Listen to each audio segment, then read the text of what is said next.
ခြင်းတရားဆိုရပါလေအပြောတဲ့နာမပြောရဘူးပြောတဲ့နာပြောရမယ်ပြောတဲ့နာကိုဝစီပိတ်ပြီးတော့မနေရဘူးမပြောတဲ့နာမပြောနဲ့ပြောတဲ့နာပြော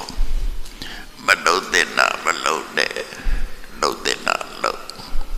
အဲ့ဒါသီလပဲဒီကကိုကြည့်လိုက်ဘယ်ရာတော့ပြောတဲ့ဘယ်စကားတော့ပြောတဲ့ဘယ်စကားကတော့မပြောတဲ့ဘူးအလုပ်ဆိုရင်ဘယ်အလုပ်ကိုမလုပ်တဲ့ဘူးဘယ်အလုပ်ကိုလုပ်တဲ့အဲ့ဒါကိုအကျင့်မပြောဘဲနဲ့နှစ်ချုပ်ပြောလိုက်ပဲမပြောတဲ့စကားပါလေလိမ့်မပြောရဘူးသူတို့ဘာအကျိုးပြတ်သွားအောင်လိမ့်ပြီးတော့မပြောရဘူးစိတ်တိုက်တော့ဘူးမလို့ရဘူးတို့နဲ့တို့မတဲ့အောင်ကိုယ်တိုက်တဲ့စကားမပြောရဘူးအကျိုးမရှိတဲ့စကားတွေပြောပြီးအစိတ်တောက်ဖြစ်မဲ့စကားပြောပြီးမပြောပဲ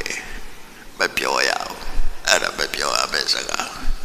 ပြောရမယ့်စကားကအကျိုးရှိပြီးမှန်ကန်တဲ့စကားပဲပြောရမယ်ရည်ကြည်တိတ်မှဆိုပြောရမယ်တို့နဲ့တို့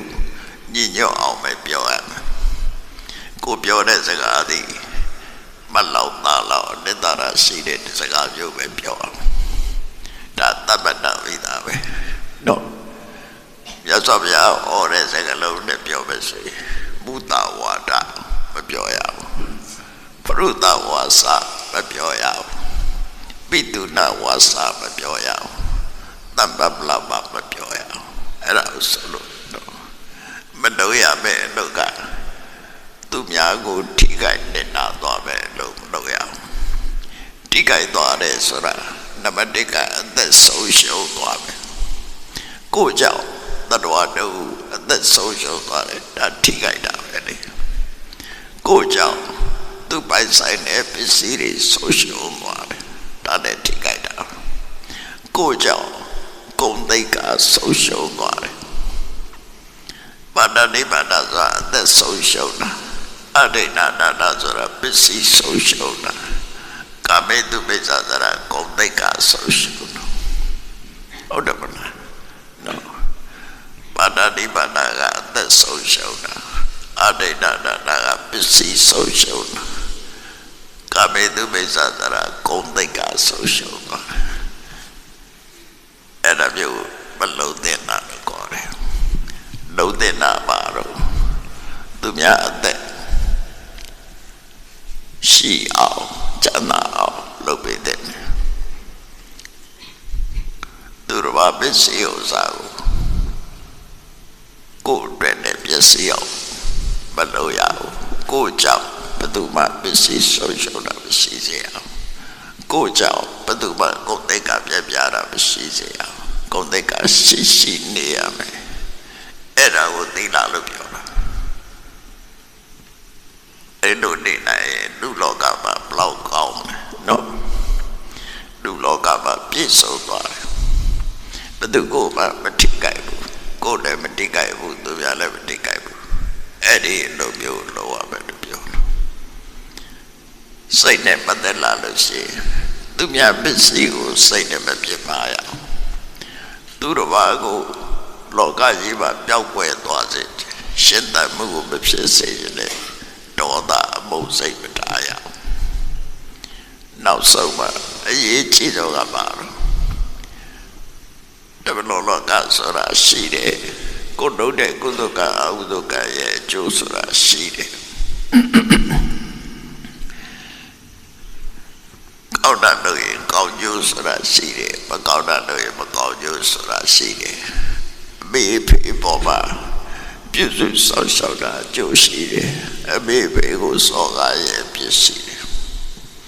လောကမှာမန္တရားကိုအော်နိုင်တဲ့ဘုရားဆိုတာရှိတယ်အဲ့ဒီခါယူချက်မျိုးရှိအဲ့ဒီကရဲ့ချက်မျိုးကဒါသမ္မာဒိဋ္ဌိလို့ခေါ်တယ်နော်မင်္ဂနဲ့ရှိတာကိုရှိတယ်လို့မြင်တာမရှိတာကိုမရှိဘူးလို့မြင်တယ်အဲ့တော့ပေါင်းလိုက်တဲ့အခါကို ကိုကျင့်သီလနဲ့ပြည့်စုံရမယ်နောက်တစ်ခုကအသိပညာနဲ့ပြည့်စုံရ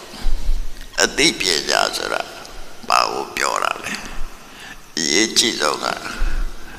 ကိုယ်လုံးတာကိုယ်နဲ့ပဲသက်ဆိုင်တယ်ဆိုတဲ့ကမ္မတက္ကတာသမ္မာဒိဋ္ဌိ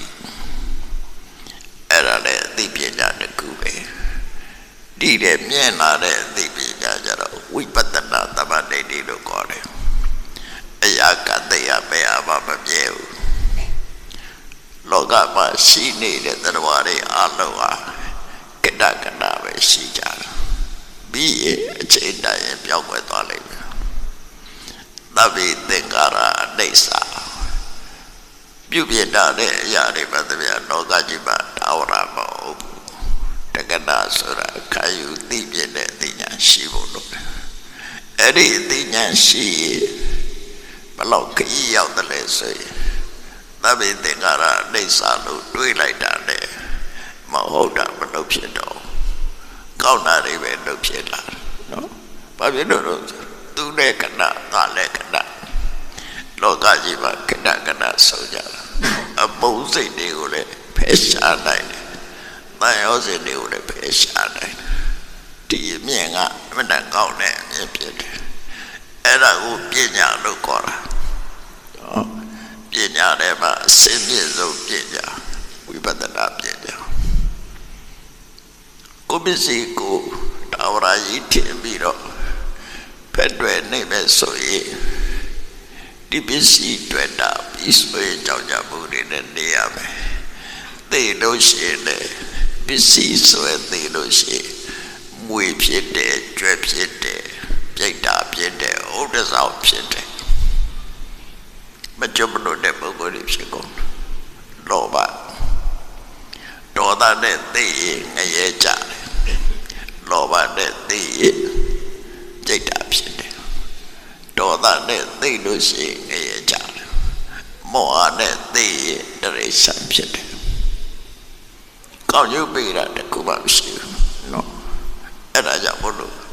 မောဟရော့နေအောင်အသိပညာရှိရမယ်လောဘကိုလျှော့ရမယ်ဒေါသကိုလျှော့ရမယ်အဲ့ဒါဘယ်သူနဲ့မှလျှော့လို့ရတာတော့ပညာနဲ့မှလျှော့လို့ရတယ်ခုနပြောတဲ့ဘယ်ရမှမပြည့်ဘူးဆိုတဲ့ပညာလောဘကိုလည်းလျှော့နိုင်တယ်ဒေါသကိုလည်းလျှော့နိုင်တယ်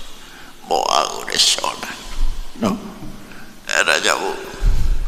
သုံးမျိုးမှတ်လိုက်တတ်ပြီးတော့ကြည်ပွားတို့တဲ့ရမယ်အရေးကြီးတဲ့ချက်သုံးချက်ကနံပါတ်1တတ္တယုံကြည်ချက်တို့တဲ့ရမယ်နံပါတ်2ကိုจิตသိလာတို့တဲ့ရမယ်နံပါတ်3အသိပညာတို့တဲ့ရမယ်အဲ့ဒီတို့တဲ့ဘုသုံးမျိုးအားသူ့ဘာသူတို့တဲ့သလားဆိုမဟုတ်ဘူးကိုယ့်ရဲ့အပေါင်းအသင်းတွေမှာတတ္တသီလပညာနဲ့ပြည့်စုံတဲ့ပုဂ္ဂိုလ်ကိုကြောင်းပြုပြီးတော့ကောင်းမှုတွေပြုလို့ဖြစ်ကြတယ်ဆရာသမားကိုပြီးပြုတယ်မိဘကိုပြီးပြုတယ်ပတ်ဝန်းကျင်ကိုပြီးပြုတယ်အဲ့ဒါကြောင့်လို့မြတ်စွာဘုရားကပဏိတာနိစ္စသေဝနာ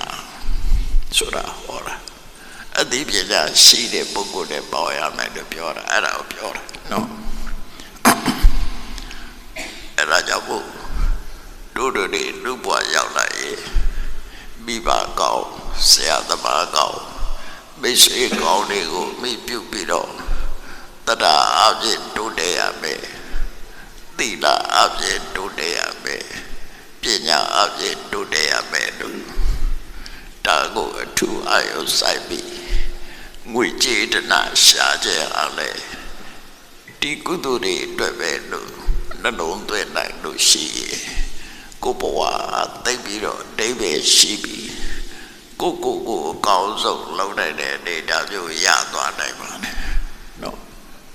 တာမန်လူတယောက်ကနေပြီးဖျားဖြစ်တာပါကြိုးစားရင်ဖျားဖြစ်တယ်ပါရမီလို့ဆိုတဲ့ perfection nobody perfect လို့ပြောကြတယ်လောကမှာဗုဒ္ဓသာလည်း perfect ပဲနော်မြတ်စွာဘုရားကတော့ perfect ဖြစ်တယ်ဘာကြောင့် perfect ဖြစ်လဲသူရဲ့နှုတ်ရက်တွေက perfect ဖြစ်လို့